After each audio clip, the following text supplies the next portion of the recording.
전쟁 속에 유대인에 일어났던 우리를 도운 그 비밀스러운 하나님의 역사를 보았다면, 이제 3년 전부터 일어난 하마스 전쟁, 지금 현재도 진행 중인 이란 전쟁 속에 유대교 율법 속에 나타난 그 관점이 어떤지, 또 그런 교훈이 뭔지, 그런 걸 이제 볼 텐데요.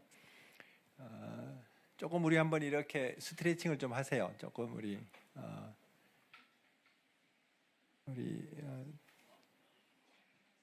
세팅하시고, 우리 너무 귀한 시간입니다. 우리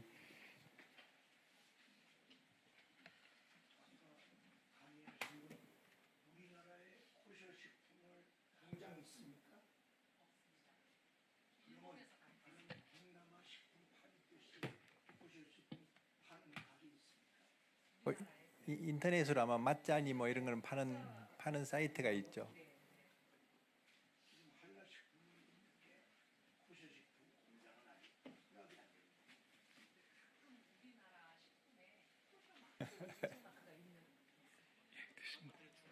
오늘부터 우리 김명현 목사님 코쇼 하시려나? 네, 우리 신성윤 교수님, 우리 외대에서 저도 이번 학기에 그 히브리어 청강하러 갔었는데요. 너무 강의가 참 감동이에요. 히브리어도 가르치시고 유대인의 이런 역사들, 또 여러 가지 이런 어떤 이 배경들, 이런 걸 가르치시는데, 아마 다음 학기부터는 또 서울대학에서도 아마 그런 강의가 열릴 것 같은데, 우리 IMC 이스라엘 미니스터스 카운실, 그래서 이스라엘 사역자 협의회에 우리 같이 실행위원으로 섬기시면서 앞으로 이런 네트워크를 같이 이렇게 하고 있습니다. 우리 박수로 강의를 듣겠습니다. 반갑습니다. 하나님이 먼저 선택하셨고, 그리고 아직도 사랑하시는, 이스라엘 사랑하시는 여러분들께 여호와의 복이, 주 예수의 은혜가, 성령님의 감화가 충만하게 임하시기를 축복합니다. 유대교 율법에서 본 하마스 테러 공격과 이스라엘 전쟁이라고 하는 주제로 짧게 한번 보려고 합니다. 만약에 우리 추석날 지나고 그 다음날 연휴 아침에 전북 쪽에서 갑자기 밀고 와가지고 경기도 시민 6,000명이 피살당하고 한 1,250명이 납북되었다면은, 추수감사절날 그 다음날 연휴 아침에 다 자고 있는데 마이애미에 쿠바 쪽에 사람들이 와가지고 48,000명을 죽이고 8,500명을 납치해서 들어가면은 어떤 일이 벌어질까요? 중동 속의 이스라엘은 사실은 보시는 대로 저게 이 노란색의 이 덩치가 큰 나라들 가운데 보이지도 않는 조그만 나라가 저게 이제 이스라엘입니다. 이스라엘이 우리나라 남한의 한 4분의 1 영토 정도인데, 이 조그만 꼬맹이가 살아남으려면은, 그 주변의 어른들로부터 살아남으려면은 한 가지 방법밖에 없습니다. 이 꼬맹이를 건드릴 때 얘가 건드리는 그 거구의 친구들을 아주 완전히 제압해가지고 다시는 못 건드릴 그 생각도 못하도록 그렇게 제압하는 게 유일하게 생존하는 방식입니다. 하고 계셨던 전임 주한이스라엘 대사님은 안타깝지만은 그게 우리가 선택할 수 있는 유일한 옵션이라고 그렇게 말씀하시는 걸 들었습니다. 전쟁은 주권국가들 간의 군사적 충돌로 외교적 갈등, 영토 분쟁, 자원 확보, 이데올로기의 전파 등 특정한 배경과 특정한 목적을 가지고 발생하며 선전포고를 통해서 공식적으로 시작이 됩니다. 반면에 테러는 민간인을 상대로 하여 사망이나 중상을 입히거나 인질로 잡는 등의 위해 행위와 관련된 범죄 행위라고 유엔이 규정하고 있고, 유명한 학자는 의도적으로 그리고 무차별적으로 민간인을 표적으로 하는 정치적 폭력이라고 그렇게 규정을 합니다. 3년 전에 하마스가 이스라엘을 테러 공격을 했습니다. 가자, 이 기주간 이스라엘의 제일 왼편 아래쪽에 조그만 지중해 연변의 조지역이 여기 이제 가자지구입니다. 가자지구인데, 이 가자지구에서 10월 7일 아침에 하마스 요원들이 가자 지역에서 바깥쪽으로 이스라엘 영토 안으로 몰려 남아가지고 1,200명을 죽였습니다. 그리고 250명을 납치해서 가자 지구 안으로 데리고 들어왔습니다. 여기가 옛날에 아브라함이 텐트 지고 살았던, 이삭이 30배, 60배, 100배 결실했던 그 거랄 땅입니다. 거기서 이 상황이 벌어졌습니다. 근데 하마스가 왜 이스라엘을 기습 공격했는가, 테러 공격했는가 하면은, 하마스의 목표가 요단강 서안 지역 그리고 가자 지구 및 팔레스타인 전역에 이스라엘을 완전히 몰아내고 그 땅에 이슬람 국가를 건설하는 것, 이게 하마스가 표방하는 공식적인 하마스의 존재 이유입니다. 하마스는 아랍어로 이슬람 저항 운동이라고 하는 이 아랍어 세 글자의 첫 글자를 따가지고 조합한 게 하마스가 됩니다. 재밌는 거는 하마스가 히브리어로는 폭력이라는 뜻이 됩니다. 그런데 이스라엘이 왜 그렇게 하마스를 강력하게 응징했는가? 그거는 이스라엘 국가적 차원의 율법적인 의무 때문에 그렇습니다. 무지한 피가 흘려지면은 그 피는 반드시 그 피 흘린 사람들의 피를 흘려서 피의 보수를 해줘야 됩니다. 그리고 유대인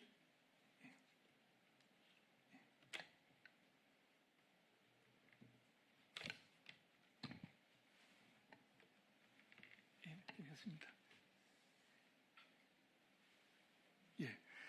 그리고 유대인들이 그 납치가 발생이 되면은 그 동족들이 주변의 형제들이 이 붙들려간 유대인들을 풀어줘야 됩니다. 풀어줘야 되는데 이 두 가지 율법적인 의무의 조항이 하나는 피해 보수고 하나는 포로 해방입니다. 포로 해방인데 피해 보수를 할 수밖에 없었습니다. 그래서 이 조그만 이스라엘의 국민들이 무지한 시민들이 하루아침에 1200명이 피살당했는데 국가가 이 피살당한 유대인들의 피를 사실 이제 대갚아 줘야 됩니다. 고대 이스라엘에는 도피정이 있었습니다. 요단강 동편에 3개, 서편에 3개가 있었는데 피 흘림의 대가는 피 흘림이었습니다. 그래서 살인자의 피는 피살자 친척을 통해서 반드시 흘려져야 됐습니다. 그래서 그 살인자는 반드시 죽일 것이요, 피를 보복하는 자는 그 살인한 자를 자신이 죽일 것이니 그를 만나면 죽일 것이요. 이게 이제 국가적인 차원에서 적용이 됩니다. 국가가 무지한 자국민의 피를 보수할 율법적인 의무를 지게 됩니다. 우리나라 헌법이 규정하는 국가의 의무는 국민의 생명과 재산을 보호하는 것입니다. 보편적인 원리입니다. 원리인데 이스라엘에는 헌법이 없습니다. 그래서 헌법이 없고 그 대신에 한 10몇 개의 기본법이 국가를 규율하는데 이 기본법의 아이디어가 모세오경의 율법 사상에 근거합니다. 그래서 이 무지하게 죽은 2200명의 피를 국가가 이제 보수해줘야 되는 그런 상황이 됐습니다. 그래서 이스라엘 정부가 국가적인 차원에서 특별히 국가안보의 향후를 고려해서 불가피한 선택을 하게 되는데 그 선택의 결과가 뭐였는가 하면 하마스를 초토화하는 결정을 합니다. 이번에 1500명이 당했는데 그냥 두면은 다음에는 3000명이고 그 다음에는 5000명이고 그 다음에는 만 몇천 명이 된다고 하는 그 가운데 앞으로 일어날 그런 피해까지 다 계산해서 아예 하마스를 제거하기로 결정합니다. 초토화하기로 결정하는데 이게 초토화가 이 문학적인 표현이 아니고 실제로 하마스 요원들을 다 제거하기로 결정합니다. 그래서 이스라엘 군이 가자 안으로 진격하기로 결정합니다. 실제로 가자 쪽에서 미사일을 계속 쏴왔습니다. 2006년부터 한 20년 동안 계속 쏴왔는데 단거리에 박격포에서 나중에는 이스라엘 내부 깊숙이 올라가게 미치는 그런 미사일 공격이 지속적으로 반복이 됐는데 이런 상황에서 이들이 영토 바깥으로 나와가지고 유대인들을 죽였기 때문에 이스라엘 시민들을 죽였기 때문에 가장 단순한 방법은 이스라엘이 들어가지 않고 그냥 저들이 했던 방식대로 집중적으로 포격하면 됐는데 군인들이 들어가기를 결정합니다. 왜냐하면은 일반적인 가자 시민을 이스라엘 군인이 죽이게 되면 살인이 됩니다. 여기에서 제거될 대상은 유대인들을 가해했던 그 하마스 요원들, 저쪽의 적들을 제거하기로 하고 군인들이 들어가게 되는데 사실은 가자지가 안 들어간 것 때문에 수백 명의 이스라엘 군인들이 죽었습니다. 그리고 전쟁은 정말 어려웠던 게 이들이 하마스 요원들이 군복을 입는 게 아니고 민간복을 입고 총만 들었습니다. 그리고 이들이 일반 가자 시민들 사이에 숨어 있었고 의도적으로 병원과 학교들 속에 섞여 있었기 때문에 군인들이 먼저는 언제 당할지 모르는데 먼저는 하마스 요원인 걸 확인을 하고 그리고 그 사람들을 타격해야 되는데 정말 힘든 전쟁이었다고 군인들 그렇게 얘기를 합니다. 이 가자 지구를 지키겠던 국가가 만약에 한국이었다면은 미국이었다면 어떻게 됐을까요? 사실 6천 명이 죽고 1250명이 납치된 거, 4800명이 죽고 12500명이 한꺼번에 8500명이 한꺼번에 이렇게 붙들려간 거, 그게 이스라엘 받았던 그 공격하고 똑같이 동일하게 비례하는 규모의 공격입니다. 북쪽에서 내려가지고 6,000명 죽이고 한 1,몇백 명 데려갔다면은 미국의 마이애미에 물들어가지고 4만 명 죽이고 수천 명을 붙들어갔다면은 미국 정부, 한국 정부는 어떻게 했겠습니까? 아마 이스라엘 했던 것보다는 훨씬 더하게 했을 겁니다. 만약에 가자가 접경하고 있는 이스라엘이 아니고 이집트 쪽으로 이 하마스가 이런 행위를 했다면은 가자는 더 이상 없습니다. 여러분 중동의 문화를 잘 모르실 것 같습니다. 그런데 중동에는 중용이 없습니다. 눈에는 눈이고 피에는 피입니다.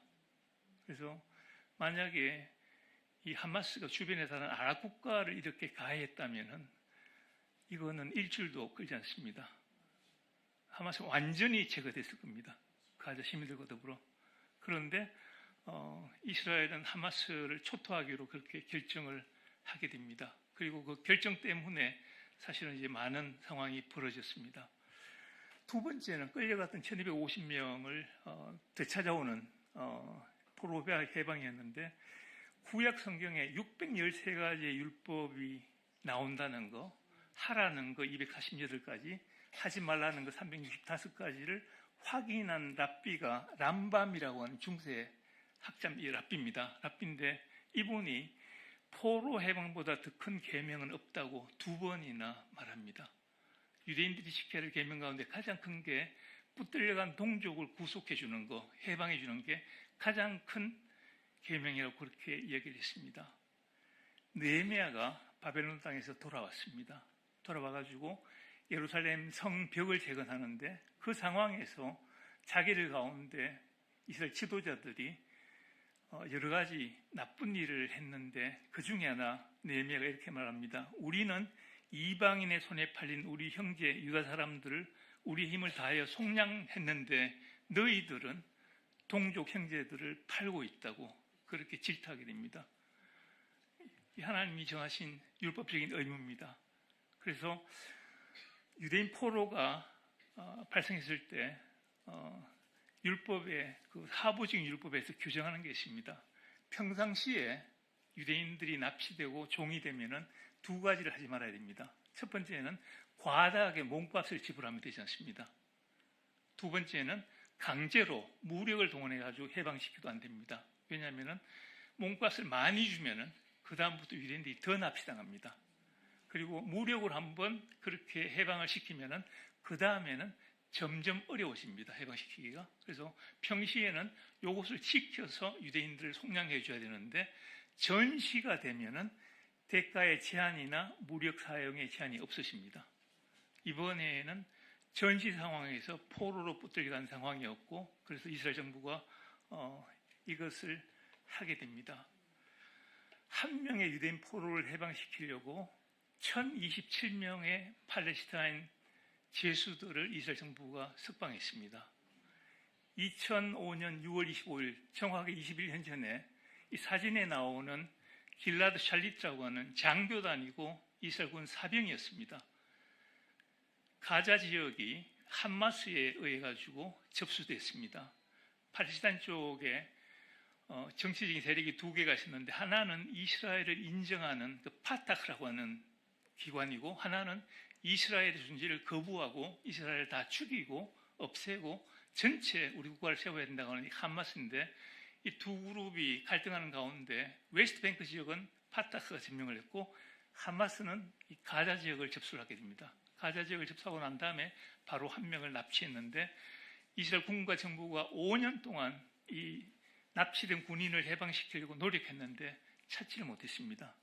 마지막에 하마스하고 딜을 해가지고 사병 1명, 그 샬리트 이 신병을 돌려받는 조건으로 유대인들 죽이고 가해해가지고 이스라엘 감옥에 붙들려 있는 팔레스타인 테러 군자들 1027명을 풀어줬습니다. 이게 이스라엘 사회에 큰 갈등을 일으켰습니다. 한쪽에서는 네타냐후 수상이 가자 지역의 하마스를 제거하는 전쟁을 계속 수행하면서 밀어붙였고 이스라엘 국민들은 바깥으로 뛰쳐나와가지고 그거 그만하고 빨리 250명을 해방시켜달라고 요구했습니다. 그런데 이 두 원리가 상충합니다. 하마스를 제거하고 강력하게 밀어붙이면 저쪽에 납치당한 사람들이 죽어납니다. 납치당한 사람들을 풀어내려면 하마스를 제거할 수 없습니다. 그래서 이 피해 보수하고 포로 해방의 두 원리가 충돌했는데 요거를 해결해 주는 거는 상황입니다. 평화의 때에는 이 개개인의 생명, 포로를 해방시키는 게 우선입니다. 그런데 공동체 운명이 걸려 있을 때는 공동체가 개개인의 생명보다 우선입니다. 요 원리 때문에 예수님이 사실은 붙들려서 십자가형을 받는데 이렇게 됩니다. 요한복음에 보면은 그 중에 한 사람, 그의 대제사장인 가야바가 그들에게 말하되 너희가 아무것도 알지 못하는도다. 한 사람이 백성을 위하여 죽어서 온 민족이 망하지 않게 되는 것이 너희에게 유익한 줄 생각하지 않는도다 하였으니, 그래서 이 원리 따라가지고 이스라엘 정부는 하마스 제거하는 쪽으로 갔습니다. 그렇지만은 그럼에도 불구하고 동시에 여러 작전을 통해 가지고 이 포로를 돌리는 일을 계속했습니다. 이스라엘 정부가, 이스라엘 사회가 10월 17일부터 해가지고 매일 이 날수를 헤아렸습니다. 그리고 마지막 250번째인가 250번째 한 명의 그 마지막 인질이 시신 상태에서 돌아오고 난 다음에 이스라엘 언론에, 방송에, 신문에 그 날짜 카운팅하는 걸 멈췄습니다. 그래서 이 두 가지 원리를 따라서 하마스와의 전쟁은 계속 시작이 됐습니다. 그런데 전 세계가 들고 일어나가지고 이스라엘을 이 일 때문에 비난하기 시작했습니다. 호전적이니 반인권적이니.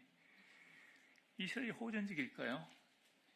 이스라엘의 군을 IDF라고 부릅니다. 히브리어로 짜할 이렇게 부르는데 이스라엘 국방군이라는 뜻입니다.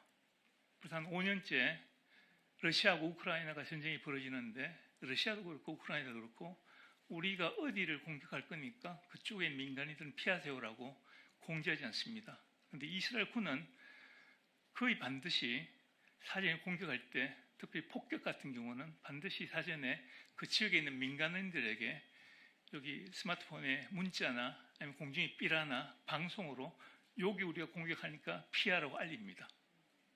왜냐하면 저쪽에 있는 무지한 시민들이 죽기를 이쪽에서 원치 않기 때문입니다.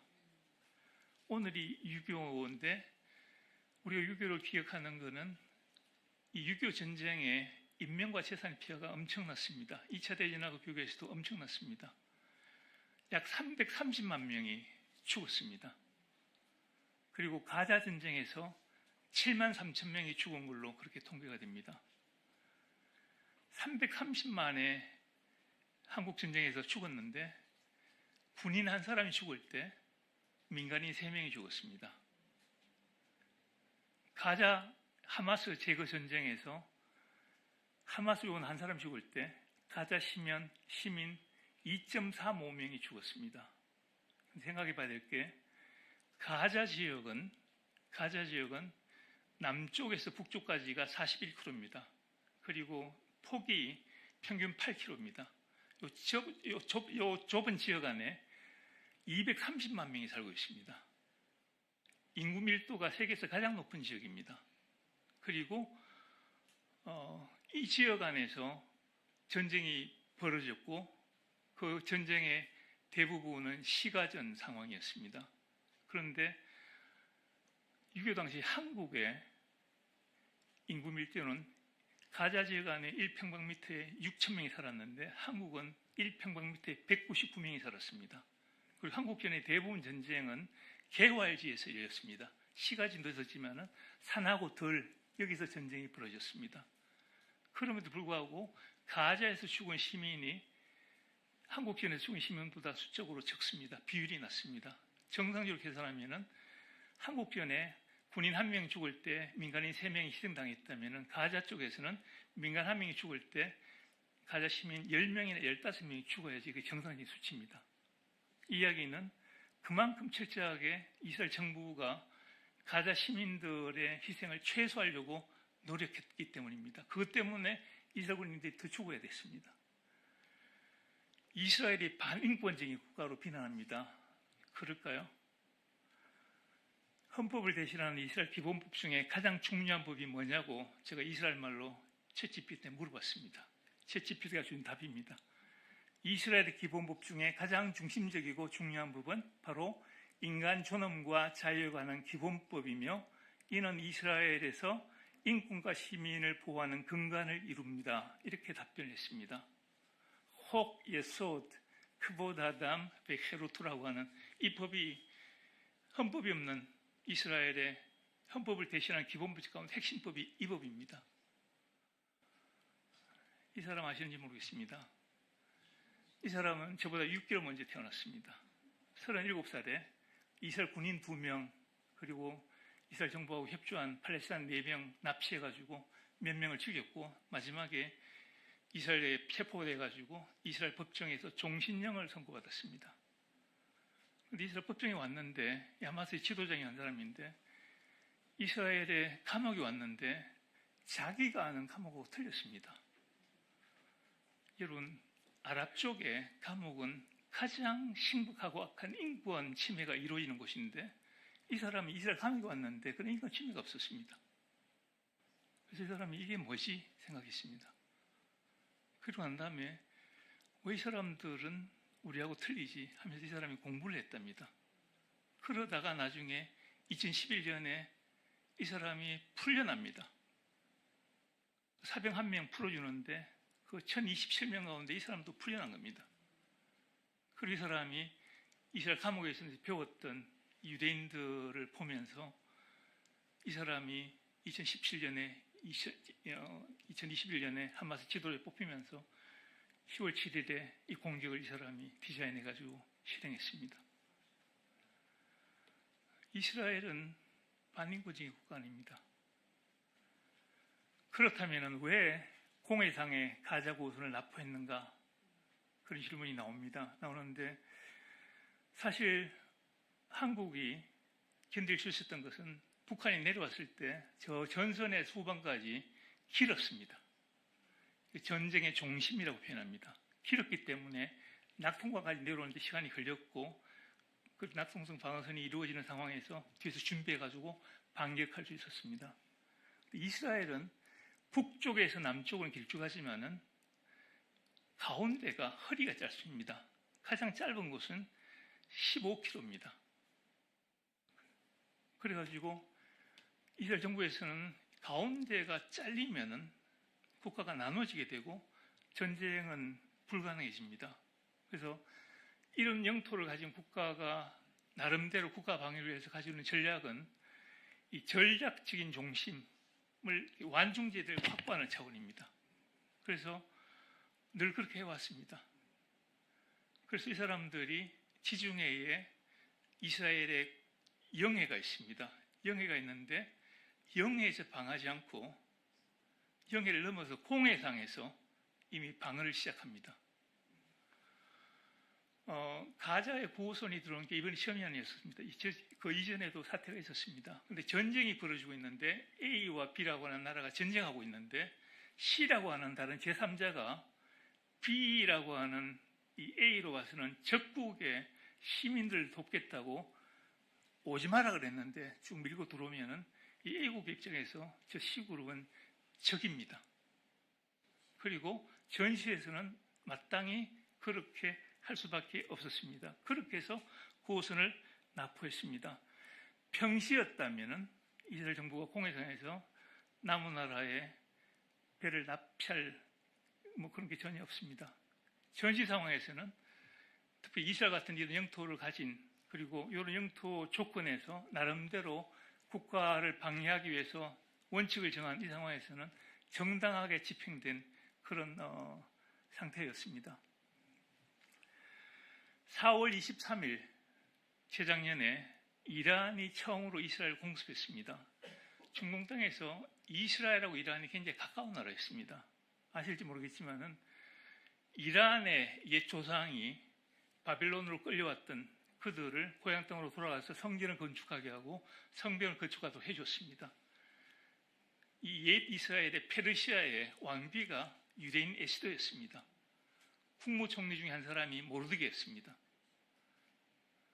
그래서 아직까지 이란 국민들하고 이스라엘 국민들 간에 굉장히 지금 우호적인 그런 관계가 있는데 아직까지 그 정서가 남아 있습니다. 그런데 뒤집어진 것은 1970년 후반에 이란이 공산화된 게 아니고 이 무슬림 이슬람화 되면서 이슬람 정권이 이스라엘에 대해서 각을 세우기 시작하면서 어려움이 생겼습니다.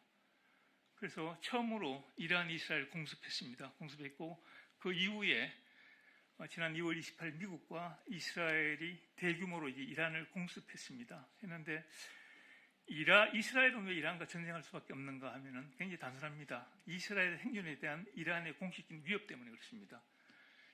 이란의 대통령이 몇 차례 우리가 지구상에서 이스라엘을 지우겠다고 그렇게 공언을 했습니다. 여러분 이제 중동 땅에서는 너 죽어 이런 표현들이 실제적인 위협입니다. 그래서 그렇게 표현했던 그 이슬람 정권의 이란이 핵무장하는 게 무엇을 의미하는지 이스라엘에서 너무너무 당연했습니다. 이스라엘이 여기에 대해서 율법적으로 대응했습니다. 출애굽기 22장에 보면은 2절에 보면은 밤에 도둑이 들고 들어온 것을 보고 그를 쳐 죽이면 피 흘린 죄가 없으나 이렇게 나오는데 랍비들이 이것을 어떻게 받는가 하면은 밤에 도둑이 들어왔는데 집주인이 놀라가지고 그를 쳤는데 죽였습니다. 무죄입니다. 그런데 낮에 도둑이 들어왔는데 쳐가지고 죽으면은 피 흘린 죄가 형성이 됩니다. 그래서 밤에 두려움 가운데 상대방을 내가 제압하다가 상대방이 죽는 거 여기에 근거해가지고 당신을 죽이러 오는 사람은 당신이 먼저 죽여라 이렇게 탈무드에서 두 군데 표현이 등장하기 시작했습니다. 그러다가 가장 유명한 이 라시라고 하는 중세유대 랍비가 이 말씀이 출애굽기 22장 말씀하고 탈무드에 두 군데 나오는 이 말씀이 자기 방어라는 것은 자신의 생명을 위협하는 사람의 생명을 희생시키는 한이 있더라도 자신의 생명을 보호하고 갈 수 있다는 도덕적인 원칙이다. 자기 방어는 도덕적인 원칙이다. 하나님이 당신에게 생명을 주셨고 그 생명을 가장 귀한 생명을 당신 스스로가 보호해야 될 의무가 있다.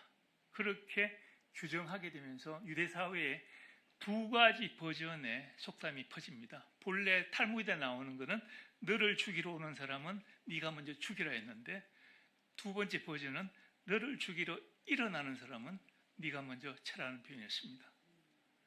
이 두 번째 버전의 속담이 선제 공격을 허용하는 그런 룰이 됩니다. 그래서 이 비냐민 수상이 어떻게 얘기했는가 하면 우리는 우리를 다치게 하거나 그를 계획 있는 자들을 다치게 할 것이라는 단순한 원칙을 따라 행동할 것입니다. 우리는 우리를 가해하거나 아니면 가해할 의도, 계획 있는 자도 우리가 칩니다. 이 율법의 원칙을 따라서 그렇게 공언했고 그 원칙을 따라서 이란을 공습했습니다. 두 번째는 생존을 위한 현실적인 선택이었습니다. 이스라엘 군은 영토 안에서 방어전 치르는 것 자체가 국가의 절멸의 위기로 봅니다. 이를 위해서 독특하게 개발시킨 게 전쟁이 벌어지는 건 이스라엘 영토 안이 아니고 영토 바깥에서 전쟁을 해야지 우리가 살아남을 수 있다고 하는 그런 전략을 펼칩니다. 그래서 공세적으로 선제 타격하거나 단기간에 결전하는 거 그리고 전략적인 완충지를 확보하는 거 이게 이들이 가지고 있는 생존 전략입니다. 이란의 지원을 받는 헤즈볼라의 그 남부 레바논에 이스라엘군이 왜 점령하고 주둔하는가? 그 땅을 병합하거나 그 땅을 통치하기 위함이 아닙니다. 거기에 들어가 있어야지 히즈볼라로부터 북부 쪽의 갈릴리를 보존할 수 있기 때문에 들어가 있습니다. 똑같은 원리를 따라서 그렇게 진행이 됩니다. 이 중동적인 분쟁이 이제 전 세계적인 이슈가 됐는데 한 가지는 너무 가혹하게 보이는 이스라엘의 하마스 대응이었습니다. 대응이었는데 심지어는 인종 청소라는 표현까지 공식적인 언론에 등장하는 것입니다. 그런데 그렇지 않습니다. 이 수치가 단적으로 보여주듯이 이스라엘은 무고한 가자 시민들의 생명을 최대한 가해하지 않게 해가지고 자신들이 피를 흘리는 것을 하는 그런 나라입니다. 그리고 이란에 대한 이스라엘의 전략적인 대응도 바깥 사회에서는 왜 이스라엘이 그렇게 선제 공격을 하는가 그렇게 묻지만은 사실은 들어가 보고 보면은 다 이해될 수 있는 부분입니다. 그럼에도 불구하고 전 세계가 저렇게 떠드는 것은 다른 데 있습니다. 그거는 반유대주의 정서입니다. 유대인이기 때문에 저 국가가 이스라엘이기 때문에 그렇게 한 겁니다. 그럼 미국이 얼마 전에 남은 나라 침공해가지고 대통령 내외를 체포해가지고 자기 나라로 데려왔습니다. 전 세계 언론이 조용했습니다. 이런 부정의가 어디 있습니까? 그런데 이스라엘은 생존을 위해서 하는 정당한 어떤 행위 그리고 자기를 가해했던 그 대상에 대한 보복 그리고 최선을 다하는 그것까지도 비난하는 그런 상황이 됐는데 반유대주의 정서가 가장 크게 자리하고 있고 두 번째는 중동의 석유하고 가스 공급장애로 인한 세계적인 경제 타격이 사실은 이웃을 크게 만들었습니다. 자, 10월 27일 이후에 전개된 이 모든 전개에 대해서 우리는 어떻게 이해할 건가요? 여기에 사실은 가장 중요한 게 있습니다. 함마스하고 이란하고 헤즈볼라가 이스라엘 국가의 붕괴를 넘어선 유대민족의 진멸을 추구합니다. 여러분, 함마스는 순위파입니다. 이란과 헤즈볼라는 시아파입니다. 이슬람의 역할을 보시면은 85%의 순위파하고 15%의 시아파가 우리가 생각하는 상상 이상으로 적대적으로 상대를 죽였습니다. 그런데 이 순위파하고 시아파가 손을 잡은 게 이스라엘을 진멸하는 이 부분에서 손을 잡았습니다. 그래서 이들은 하마스의 이 목적은 단순하게 이스라엘 정부를 붕괴시키고 거기 있는 이스라엘 사람들을 자기가 통치하면서 그 땅에 이슬람 국가 IS를 세우는 게 목적이 아닙니다. 유대인들을 다 죽이고 없이 하고 그 땅에 자기들만의 나라를 세우겠다는 게 이들이 하마스의 일종의 자기들의 정강입니다. 지구상에서 유대민족 이스라엘 국가가 사라진다면 어떤 일이 있겠습니까? 두 가지는 확실하게 있습니다. 하나는 하나님의 자기 계시가 흔들립니다. 구약과 신약 성경에 가장 많이 나오는 고유명사는 여호와입니다.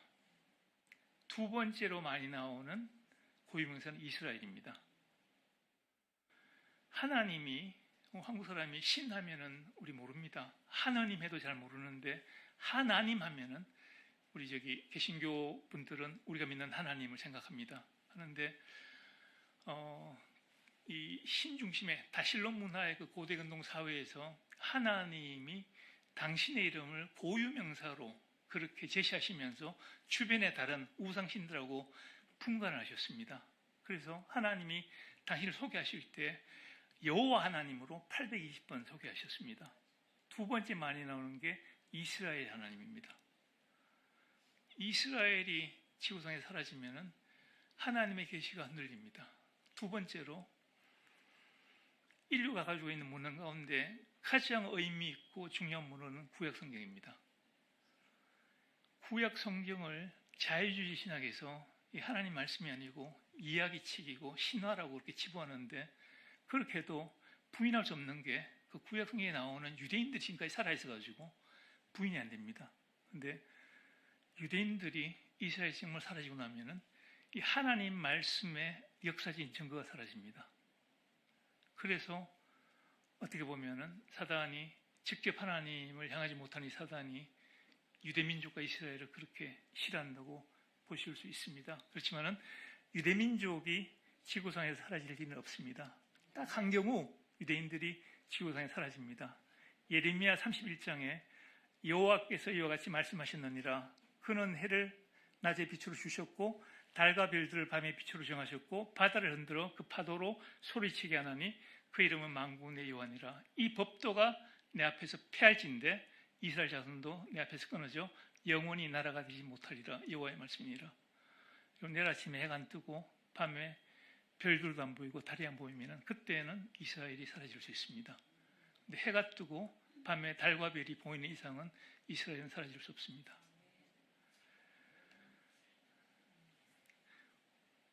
유튜브를 보다가 오늘의 이스라엘은 성경에 나오는 이스라엘과 상관없다고 하는 어느 목사님의 유튜브 화면을 봤습니다. 저는 댓글을 안 답니다. 근데 그 댓글은 안 달 수가 없어가지고 달았습니다.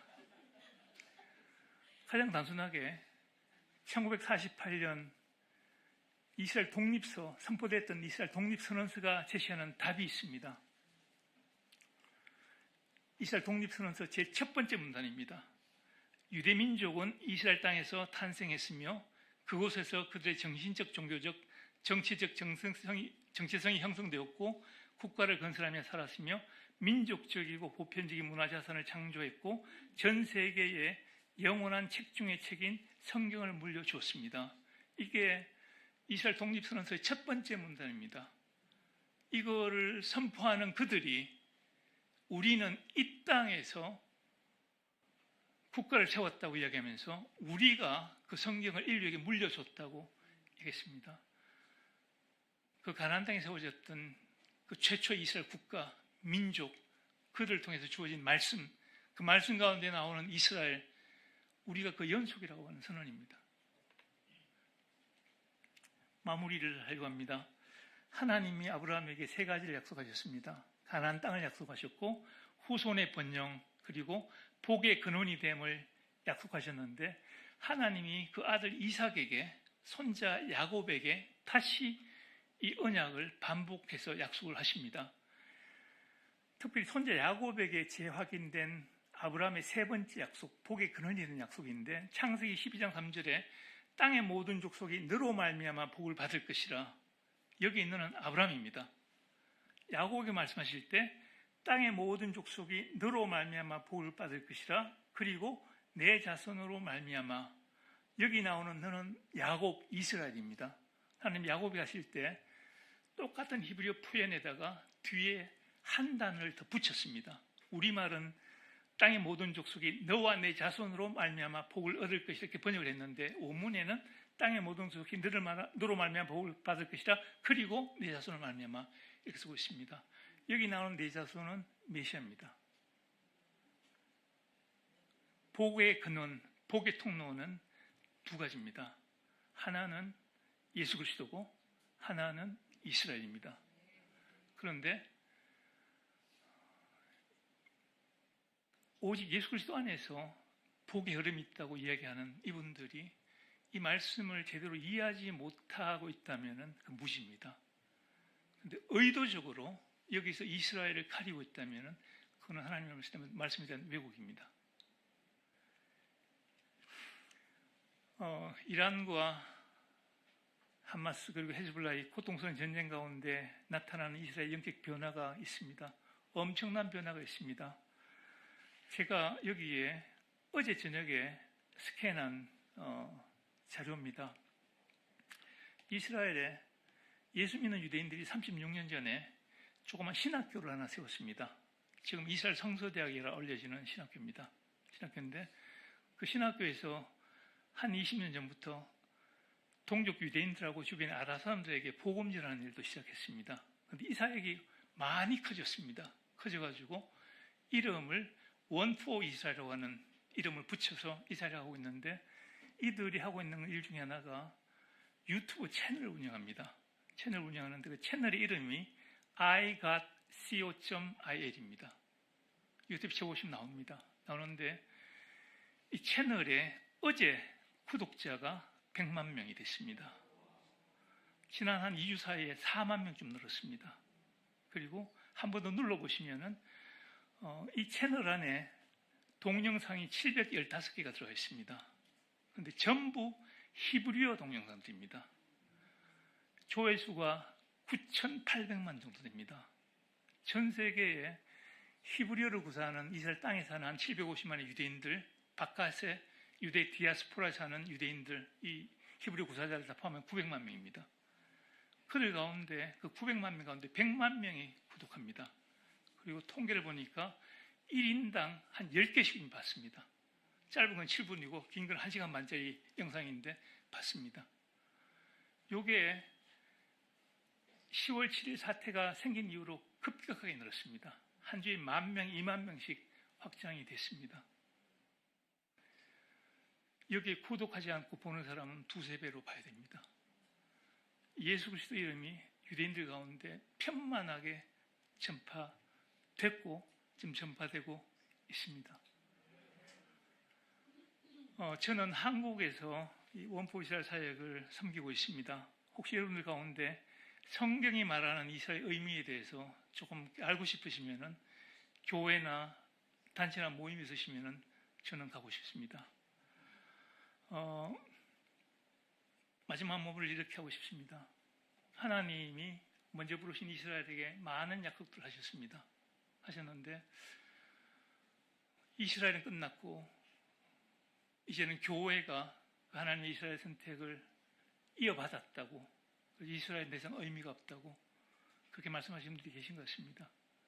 생각해야 될 것은 하나님이 이스라엘에게 약속하셨던 그 수많은 약속들, 이스라엘 민족에게 하셨던 그 수많은 약속들을 하나님이 만약에 안 지키신다면은 이스라엘에게 약속하신 것보다 훨씬 적은 신약에 나타나는 우리에게 말씀하셨던 그 구원의 약속이 지켜지리라는 보장이 없습니다. 여러분, 하나님은 이스라엘 안 버리셨습니다. 축복은 이스라엘을 축복하고 그 이스라엘의 후손이었던 그 메시아 예수 안에 그 복의 흐름이 있습니다. 감사합니다.